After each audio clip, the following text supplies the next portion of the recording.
So we were on non-current long-term liabilities and we had discussed bonds payable in this, and now we will move on to discussing derecognition of debt and leases, and then introduction to pension and post-employment benefit.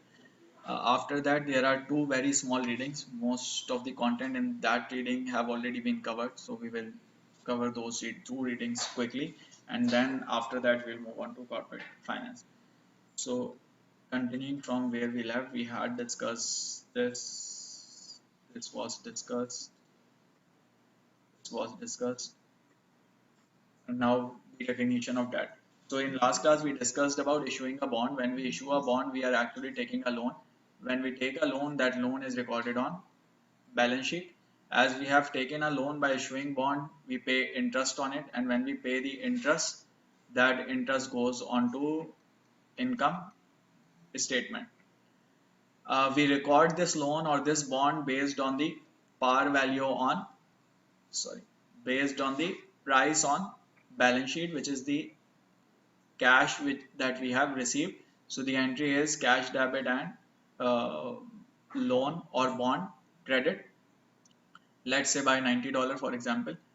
This price can be different from the face value because bond can be issued at a premium or at a discount.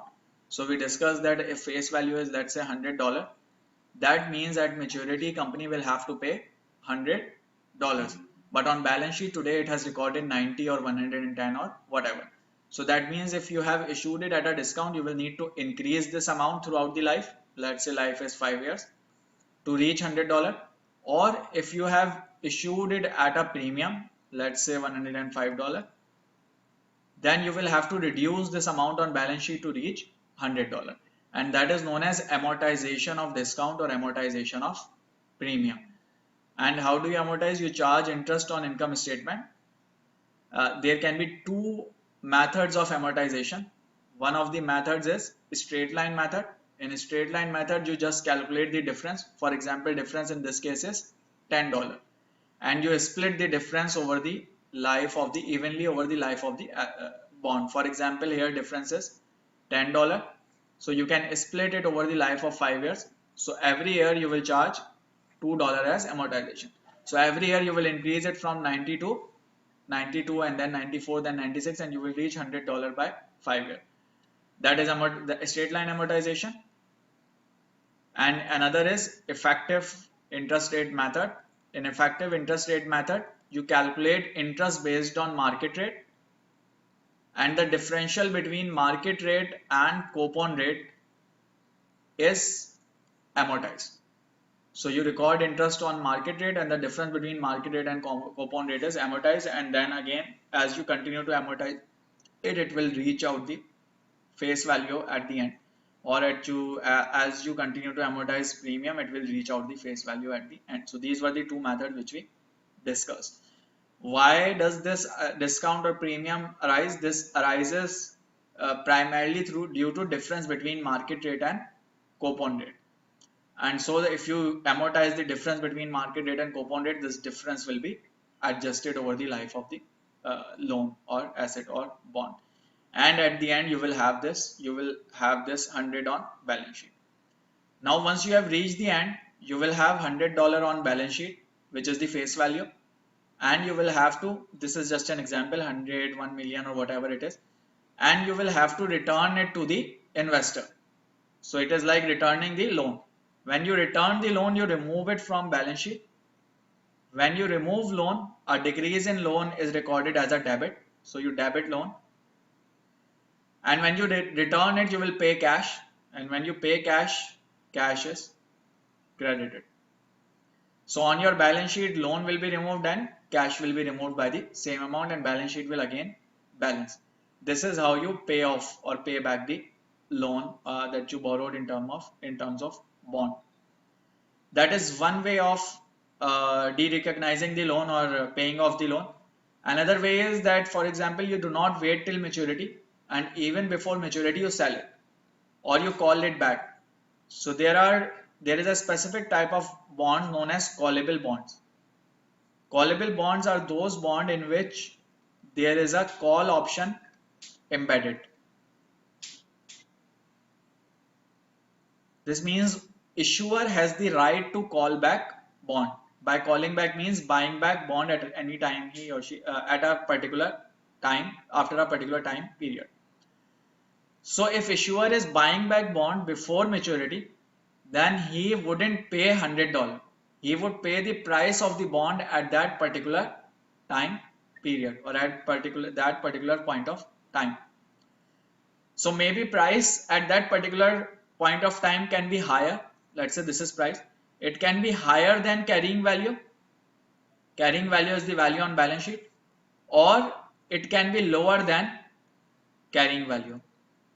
Both can be the possibilities, or it can be the same as carrying value as well. If it is the same, then simply the issuer will pay the cash, debit loan and credit cash, and that will settle. If price is higher, that means issuer will be paying off more, so cash will be credited with a higher amount, but value on balance sheet for loan will be lower, so loan will be debited by lower amount, for example 90. In that case, this is a kind of loss which issuer is making. So this differential will be charged at loss. Will go to P&L as a loss. So your P&L will be debited by $10. On the other hand, if let's say issuer is selling at a higher price than carrying value, then cash received will be cash paid will be lower and the carrying value will be higher. So let's say this is 100. So your value on balance sheet is higher and cash being paid is lower. In that case, you are making a gain. You are paying a lower amount. So you will record a gain on P&L. So this is how you offload the loan. When you record it, you credit loan, debit cash, and then you amortize the discount or premium throughout the life. When you sell it, you remove loan, debit loan, credit cash, and any differential. If you are de-recognizing before maturity, then any gain or loss will be charged to P&L. So this is how any loan will be de-recognized. Now another question can be that why would a company want to so before we move on, another key point to remember. So when we discuss issuing a bond, we discussed that when you issue a bond, there can be certain issuance costs.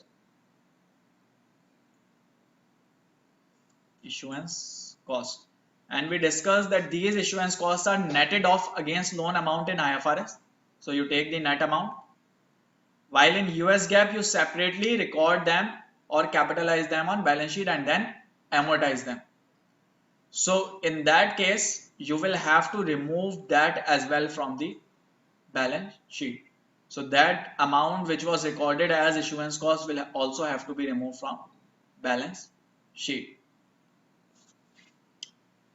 Now moving on, the question is that why would a company want to call back a bond or pay off a loan before maturity?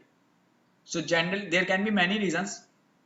Some of the key reasons can be that maybe borrowing costs have fallen or market rate has fallen. So for example, company issued a bond at a rate of 10%. Now in market the rate is 8%. So that means if company borrow a loan today, it can get it for 8%. So company can pay off this bond and borrow new loan from market at 8%. So by refinancing it, company can reduce its borrowing cost.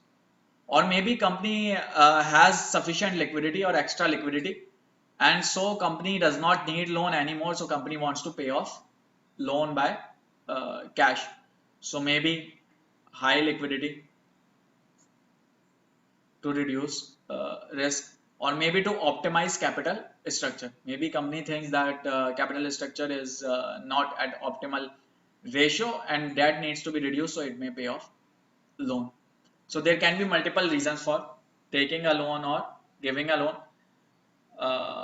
at any point of time.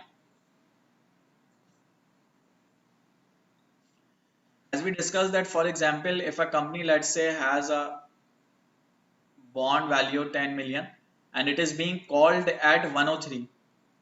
Call price of 103 means that it is being called at 103%. That means for every $100 of par value, you will pay 3% extra. So if you are calling it back at 103, its carrying value on balance sheet is 10 million. Then that means you are paying 10.3 million. So the difference will be your gain. Why? Because you are paying more. Sorry, difference will be your loss. Why? Because you are paying more than its value on your books. So if you are paying more in order to balance sheet, you will have to record a loss. This is a loss for you. So whenever thinking about or whenever analyzing the impact on books, remember one thing, that balance sheet should balance. If through any entry your balance sheet is not balancing, then that means there is a problem with that. So whenever you make any entry or make any transaction, make sure its impact on balance sheet is balanced. You have a equal debit and equal credits.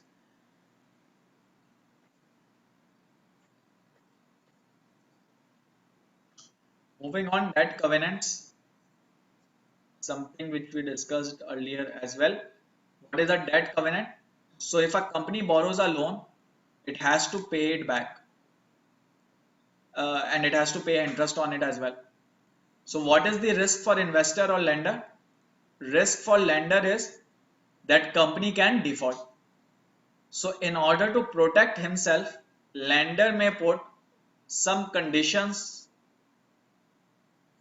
on the contract between these two parties. So when when company is borrowing loan, there will be certain contract which company will be making, and in that contract against that loan, lender may put some restrictions or conditions. So those restrictions or conditions which are placed to protect bondholder, that is the lender, those are known as covenants. So covenants are those restrictions or conditions which are placed to protect bondholder. Remember, to protect bondholder, not the issuer. If there is anything which is protecting issuer, that is not called a covenant. Covenant is only when which protects the right of bondholder. So for example, a covenant, so what kind of covenant would be? Anything which increases the amount of cash available to pay off the loan can be a covenant. Anything which increases the probability or possibility of payment can be a covenant. Anything which reduces the default risk can be a covenant. So for example, you can have a restriction that company should not pay any dividends.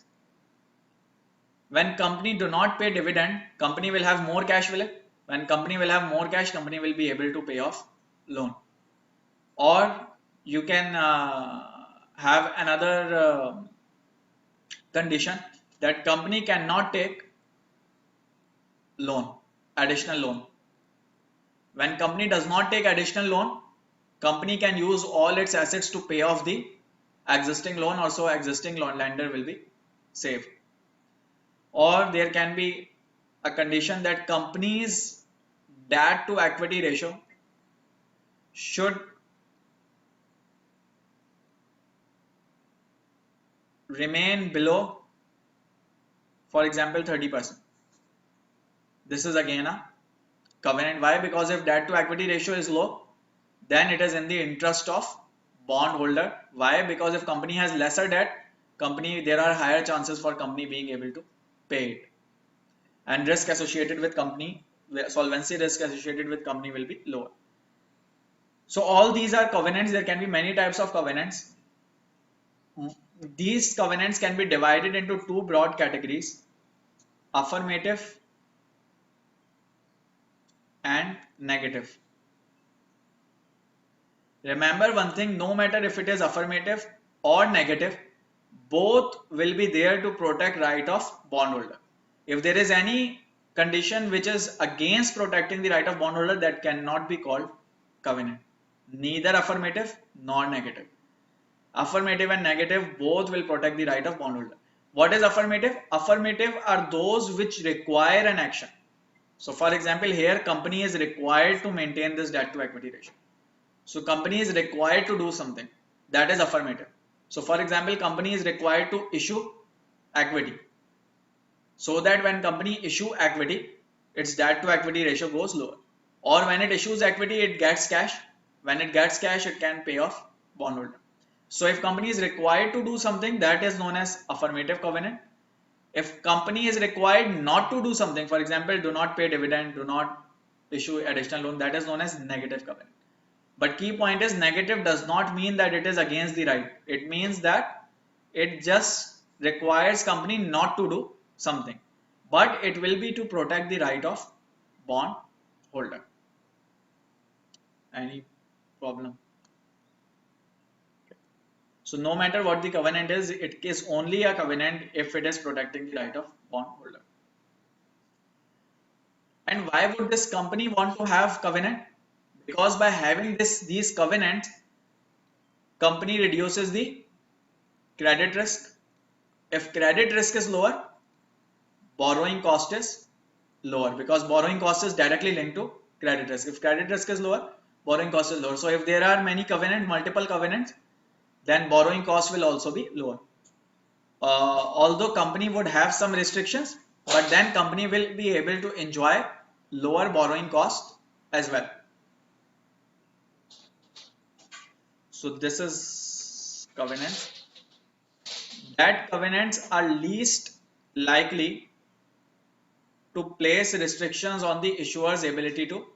So if you place restriction on paying dividend, that can be a covenant. If you place restriction on issuing additional debt, that can be a covenant. But if you place restriction on issuing additional equity, that is not a covenant. Why? Because this is in favor of bondholder. If you restrict the bond issuer from issuing additional equity, then that is against the right of, or against the favor of bondholder, because bondholder will benefit if more equity is issued, because when equity is issued, company receives cash, and that cash can be used to pay off bondholder. So C is least likely to be a restriction as a debt covenant.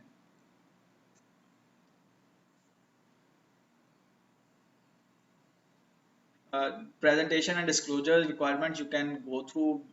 I don't think that is something that you need to memorize. Key point is that companies are required to disclose fair value of financial liabilities, including debt.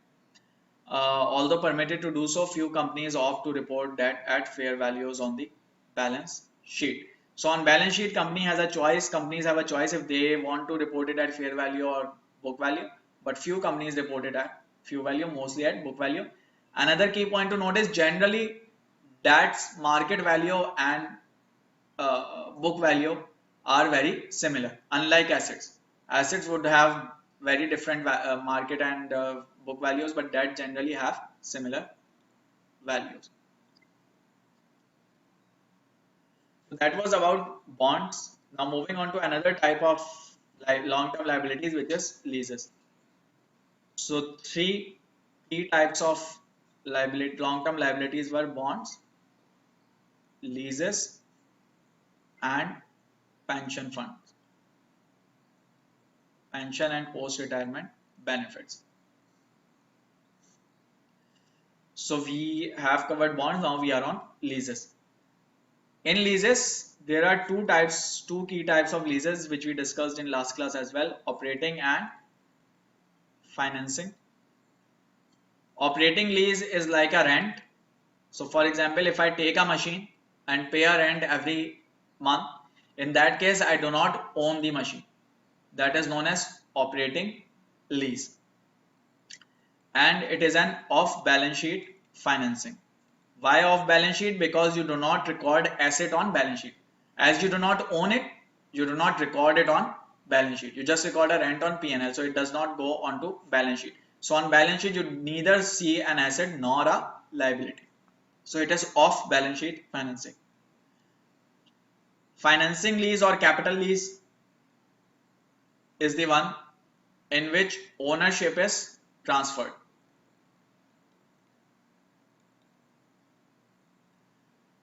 So here you only have rent which goes to P&L, no balance sheet impact. Here you own the asset. When you own the asset, you record it on balance sheet. So on balance sheet you record asset, and although you own the asset, you haven't yet paid cash for it. You have financed it, and when you finance it, it is like taking a loan. So you also record a liability. That means you have bought the asset, but you haven't yet paid for it. You will pay for it in future. So it is liability. And on P&L, you have depreciation because you have bought the asset, so you have depreciation, and interest payment because you have a liability or a loan. So in operating lease, this is fairly simple. You just record a rent of whatever your lease payment is, that is recorded as rent on the P&L. No impact on balance sheet. In financing lease or capital lease, your lease payment will have two components. One component is depreciation and another is interest. These two combined will be reflected in lease payment. And you have an asset on balance sheet and a liability on balance sheet. Any problem so far? Okay, so before we go into discussing that how is it recorded or how does it work, first question is that when should a lease be recorded as operating or when should it be recognized as financing? What is the criteria that should be used? So we'll come back to that. First, let's discuss the criteria here.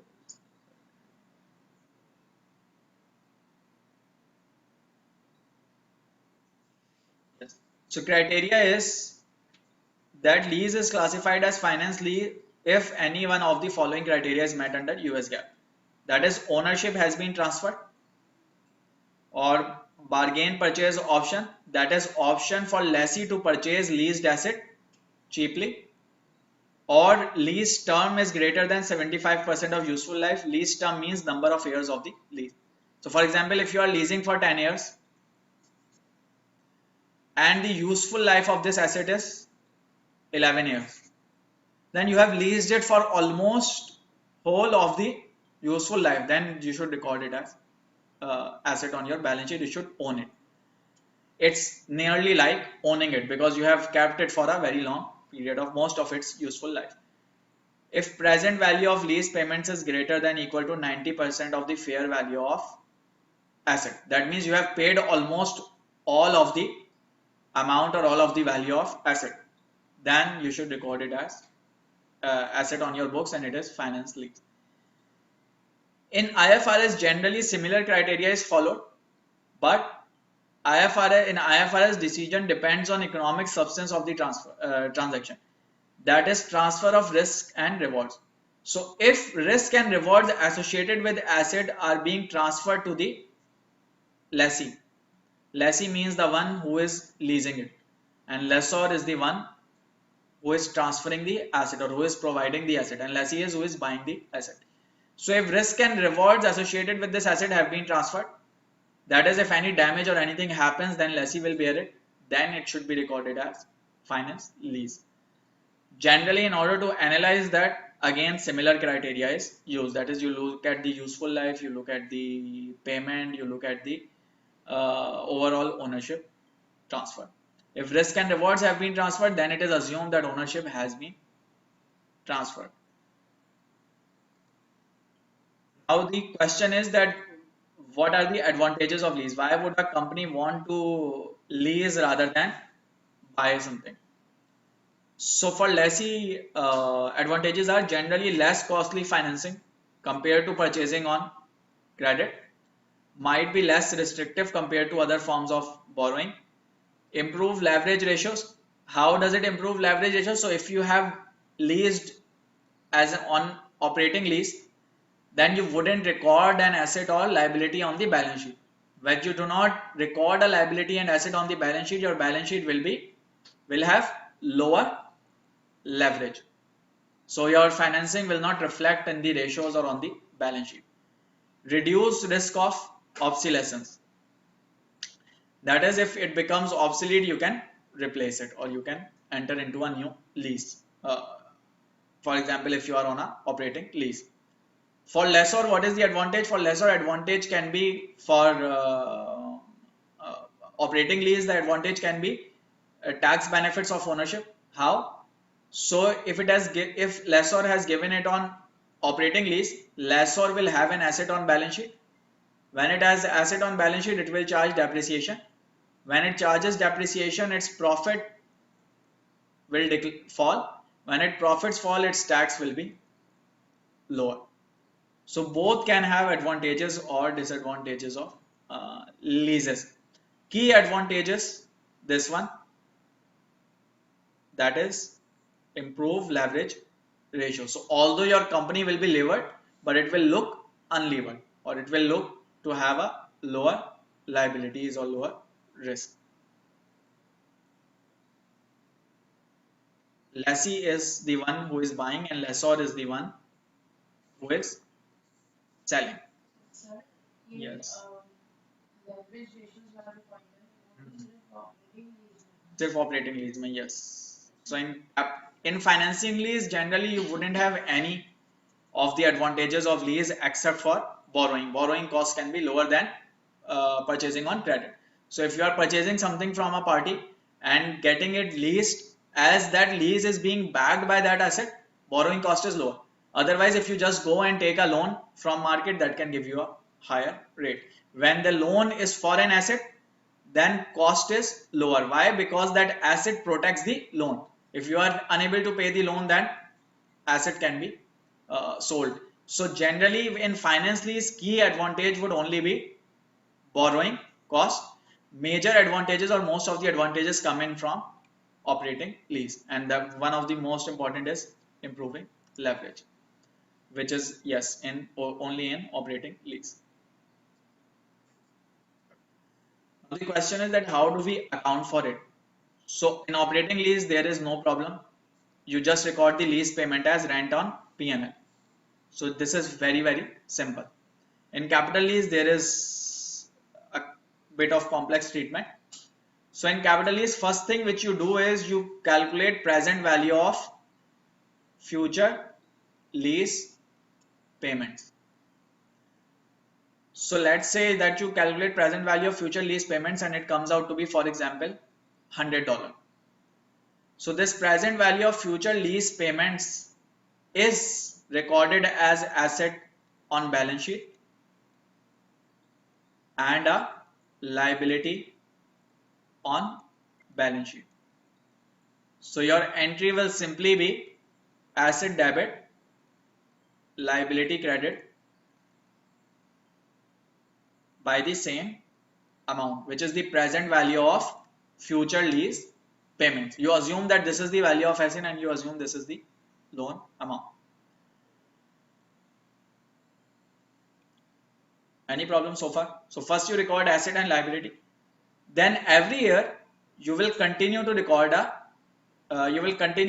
lease payment. And how do you record lease payment? When you record a lease payment, you have cash going out. So for example, $20.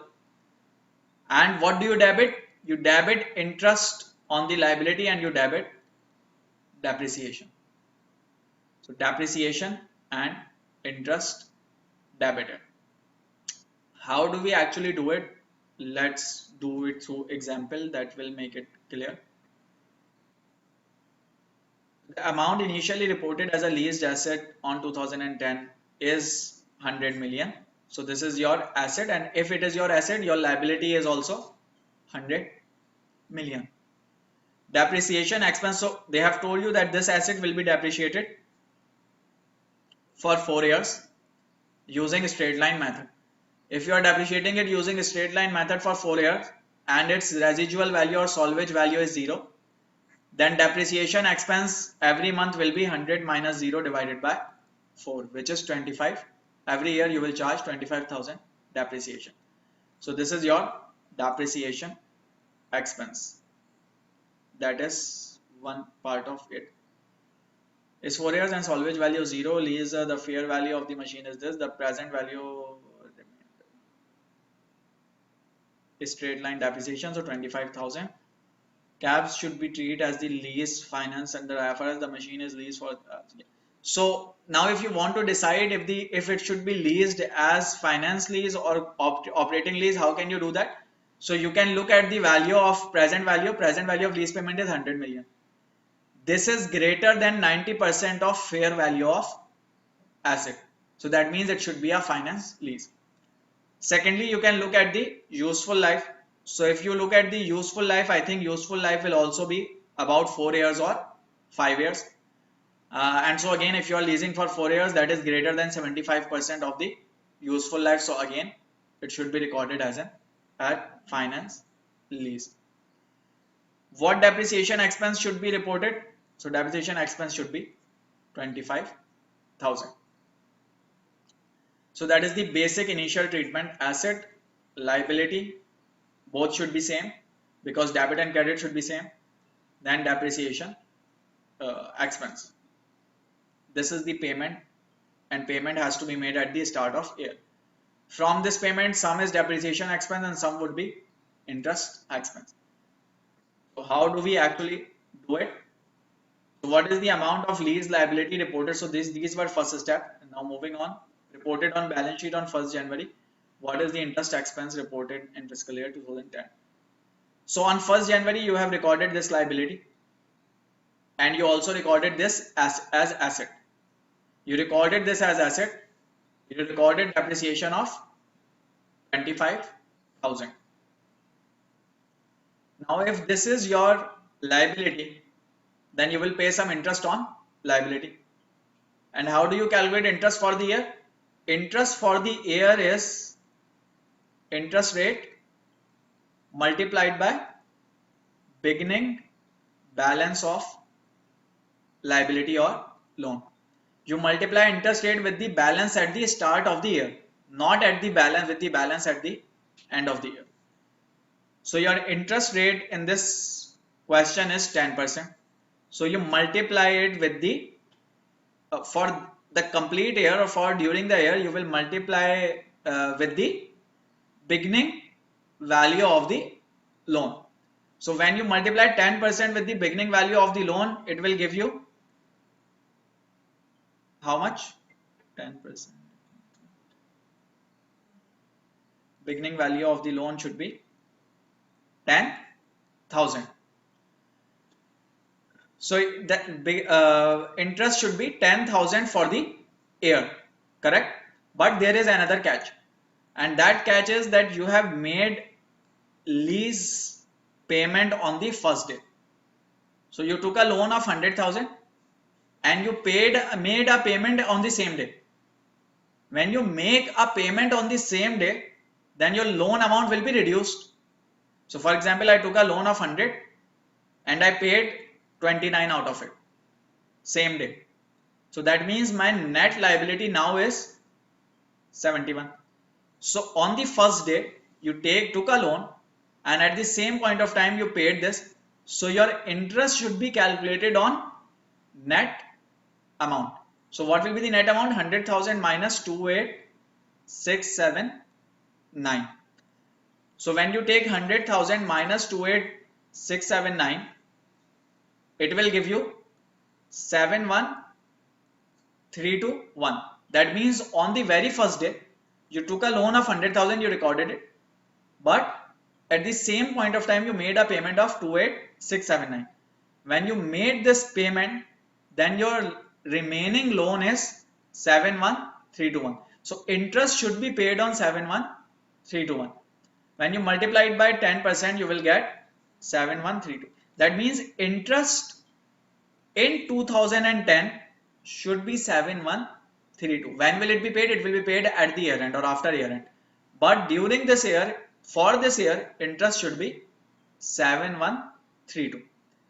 Now if you look at the schedule, it shows 0. Why? Because this schedule is made taking interest for previous year. So if it is for 2010, it means it is talking about interest for 2009. So interest for 2009 will obviously be 0. Why 0? Because you did not actually had a loan in 2009. Interest for 2010 will be 7132. Interest for 2011 will be this and this. So this column do not be confused by this 0. This does not mean interest in 2010 is 0. It means interest in 2009 was 0. It is telling the interest accrued in previous year, which is in 2010 it is telling about 2009, in 2011 it is telling about 2010, and so on. So, and there is a logic to why is it doing this. So when you pay 28679, you have paid it at the first day. When you pay it at the first day, then which interest will you pay? You do not pay interest in advance. You pay interest once the year has ended. So if you are paying on the first day of 2010, it will include the interest for 2009. When you make a payment, that payment has two components. One is that you are returning principal, and other is that you are paying a interest. So this payment will have two components, interest and principal repayment, correct? So which interest will you pay? You will pay the interest which have become due till that particular date. So if I am standing at 2010 1st January, what will be my interest due? My interest due will be 2009 1st January to 31st December. So this interest is 0 because I did not have any loan.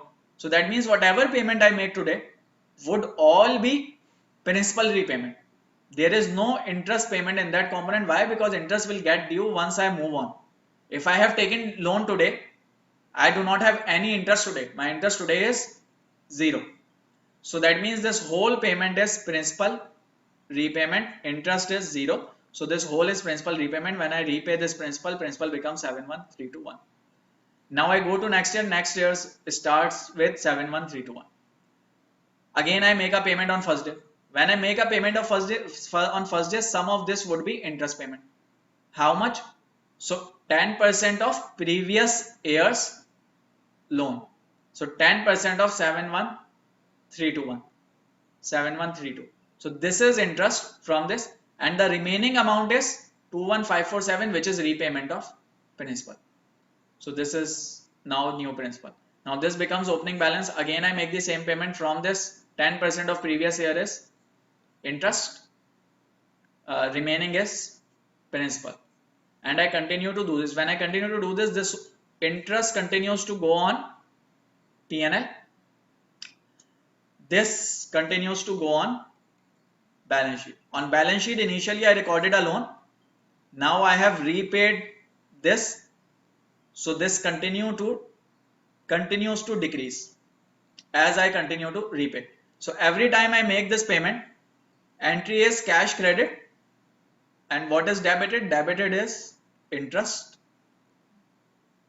expense and loan repayment. So every time I credit cash by 28679, a portion goes to interest expense and a portion goes to loan repayment. By loan repayment means I am reducing the amount of loan on balance sheet. And when I reach the end, I would have paid all of the principal. So my liability will become 0. So when I reach the end, liability will become 0. Why? Because I have repaid all interest. Asset will become 0. Why? Because I have depreciated all of the asset. Or if there is any salvage value, that will remain be there. So that's how you do it. Initially you record an asset and a liability of same amount. Then you continue to reduce it with repayment, and at the end it will become 0. You continue to reduce it with depreciation, and if you have depreciated all of it, at the end it will also become 0. Otherwise there will be some salvage value. And this is asset, this is liability, this is balance sheet. On P&L you have this depreciation and you have an interest expense.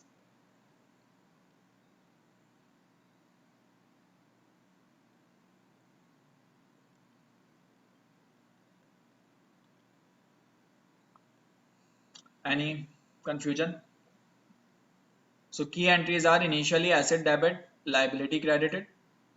Then after that, depreciation debit, depreciation expense debit, asset credited, and interest expense debit, loan repayment debit, and cash credited.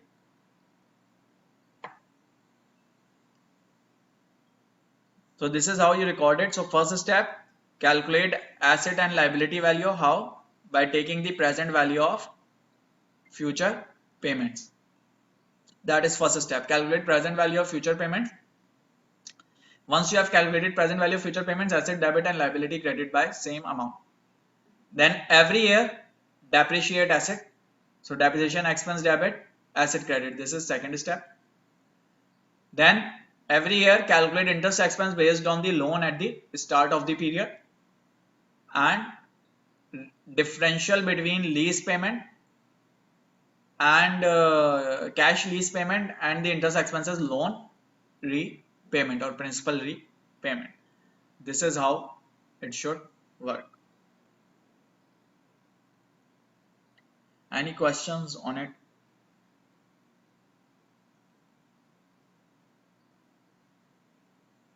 So remember the steps. First step, present value of lease payments. Once you have it, you do asset debit and liability credit by same amount. Second step, calculate depreciation expense. Once you have it, depreciation expense debit, asset credit by same amount. Third, calculate interest expense. Once you have it, cash credit by lease payment, interest expense by expense which you have calculated like here, and remaining or the differential is loan repayment. So this is how you record or do the accounting for finance lease. Effects of type of lease on financial statement. As long as you know the impact, you should be able to do it. So finance lease, assets will be higher, liability will be higher, net income in initial years will be lower. Why is net income lower? Because you are recording interest and depreciation